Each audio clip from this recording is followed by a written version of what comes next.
కుటుంబానికి ప్రాబ్లం ఏంటంటే, సరే వీళ్ళకి మంచిగా మాట్లాడు వెన్నతో పెట్టిన ముద్ద అంటే అబద్ధాన్ని కూడా ఎంత మంచిగా ముస్తాబు చేసి అందంగా మాట్లాడవచ్చు ఆ విద్య ఈ కుటుంబంలో అందరికీ ఉంది.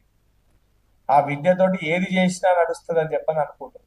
అధికారులను ఆడుకోనికి ఏముంటది అన్న, లోపల విచారణ ఏమైతుందో మరి మాకే తెలియంది ఈ రోజు మాట్లాడేటోళ్ళకి తెలుస్తుందా? అంటే విచారించే ఇప్పుడు లోపల విచారణ అవుతుంది హరీష్ రావుకి, అధికారులకి.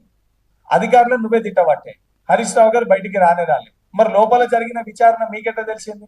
అంటే లోపల ఉన్న వాళ్ళు మీకు కోవట్లా మాకు కోవట్లా? లోపల విచారణలో ఏం జరుగుతుంది? చేసేటోళ్ళు బయటికి రాలే, చేయించుకునేటోడు బయటికి రాలే. వీళ్ళు ఎట్లా మాట్లాడుతున్నారు? ఇప్పుడు మేము ఆలోచించాలి ఆయన మాట్లాడే మాటలతోటి. 20 సంవత్సరాలలో ఎథికల్ హ్యాకర్కి వాళ్ళు పవర్ పైసలు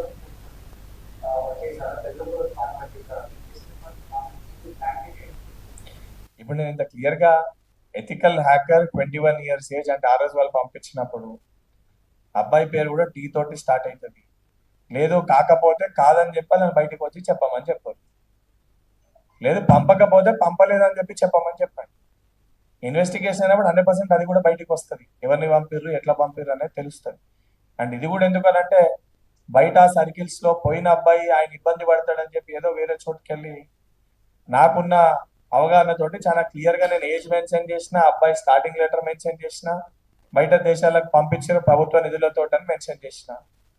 అది నిజమా కాదా వాళ్ళని చెప్పమని చెప్పండి.